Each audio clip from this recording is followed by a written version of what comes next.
அஸ்ஸலாமு அலைக்கும் வரஹ்மத்துல்லாஹி வபரகாத்துஹு. மாறி வரும் காலங்கள். அல்லாஹுடைய தூதர் ஸல்லல்லாஹு அலைஹி வஸல்லம் அவர்கள் கூறினார்கள், மறுமையின் அடையாளங்களில் ஒன்றாக காலம் சுருங்கும். இந்த செய்தி ஸஹீஹுல் புகாரியிலே 7017 என்ற எண்ணிலே பதிவு செய்யப்பட்டிருக்கிறது. யுக முடிவு நாளின் போது காலம் சுருங்கி போய்விடும் என்று குறிப்பிடுகிறார்கள். அதே போன்று அல்லாஹுடைய தூதர் ஸல்லல்லாஹு அலைஹி வஸல்லம் அவர்கள் குறிப்பிட்டார்கள், இப்போதே தான தர்மம் செய்து கொள்ளுங்கள். ஏனெனில் மக்களுக்கு ஒரு காலம் வரும், அப்போது ஒருவர் தர்ம பொருளை எடுத்துக்கொண்டு அதை பெற்றுக்கொள்பவரை தேடி நடந்து செல்வார். ஆனால் அதை வாங்கி கொள்ளக்கூடியவர், ஏற்பவர் எவரையுமே காண மாட்டார். இந்த செய்தி ஸஹீஹுல் புகாரியிலே 7120 என்ற எண்ணிலே பதிவு செய்யப்பட்டிருக்கிறது.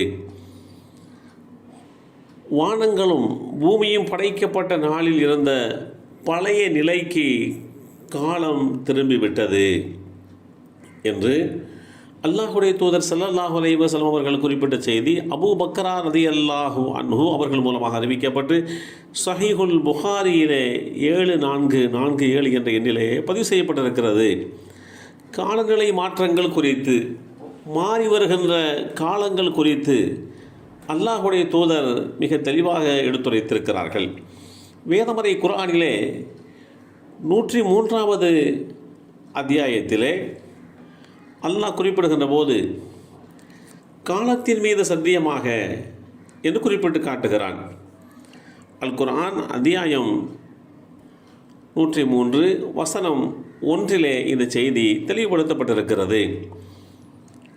கடந்து வந்த மனித வரலாற்றிலே எத்தனையோ நாகரீகங்கள் தோன்றியிருக்கின்றன, எத்தனையோ வல்லரசுகள் தோன்றியிருக்கின்றன.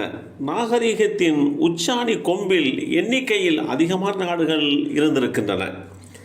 கலாச்சாரங்கள், சமுதாயங்கள், ஆட்சி அதிகாரங்கள், கூட்டாட்சிகள் என பல்லாயிரக்கணக்கில் இதுவரை காலமும் இருந்திருக்கின்றன. அவை இருந்ததை வரலாற்று ஏடுகளும் பதிவு செய்திருக்கின்றன.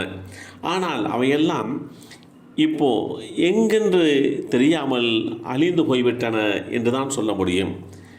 எகிப்தின் பிரமிடுகளாக இருக்கக்கூடிய விஷயங்கள், ரோம் நாட்டின் கோலோஞ்சியமாக இருக்கக்கூடிய அந்த ஆற்றல், சைனாவுடைய பெருஞ்சுவர், பெருவினுடைய மச்சு பிஞ்சி, அங்கொன்றும் எங்கொன்றுமாக நிச்சயமாக விடப்பட்ட ஓரிரு அடையாளங்கள் பூமியிலே காட்சி தந்தாலும் அவற்றுடன் சேர்த்து கட்டப்பட்ட கட்டடங்கள் எல்லாமே மண்ணோடு மண்ணாக ஒன்றுமே இல்லாமல் அழிந்து போய்விட்டதை நாம் இன்றைக்கு பார்க்க முடிகிறது. ஆனால் உலகம் முழுவதும் நாம் பார்க்கின்ற போது சரித்திரங்களை சொல்லிய எத்தனையோ அடையாளங்கள் இருந்த இடம் தெரியாமல் மறைந்து போய்விட்டன. நம்முடைய தமிழகத்தை எடுத்துக்கொண்டால், இந்த தமிழகத்திலே ஆட்சி செய்த ராஜராஜ சோழர், அவரால் கட்டப்பட்ட அந்த பெருங்கோவில் மட்டும் இங்கே இருக்கிறது. அவர் வாழ்ந்த அரண்மனையிலே இருந்து கோட்டை கொத்தளங்கள் எவையுமே இன்றைக்கு நம்மால் முழுமையாக பார்க்க முடிவதற்கு இல்லை. இவையெல்லாம் நம்முடைய கண்முன்னே இல்லாமல் மண்ணோடு மண்ணாகி மறைந்து போனதற்கான முக்கியமான காரணம் காலம் கடந்து செல்லும் காலம், மாறி வருகின்ற காலம். மெல்ல மெல்ல நடந்து வந்த சுவடுகளை அழித்து செல்கின்ற கடலை போன்றது. எதையுமே அது முழுமையாக விட்டு வைப்பதில்லை.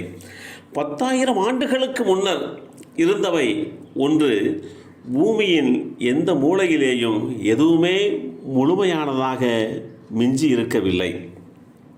அப்படி அவற்றை தேட வேண்டும் என்று சொன்னால் பூமிக்கடியிலே புதைபொருள் ஆராய்ச்சி, அகழ்வாராய்ச்சி மூலம் தோண்டி எடுத்தால்தான் நிச்சயமே தவிர அதுவும் உடைந்து சிதறிய நிலையிலே தான் நம்மால் பார்க்க முடியும்.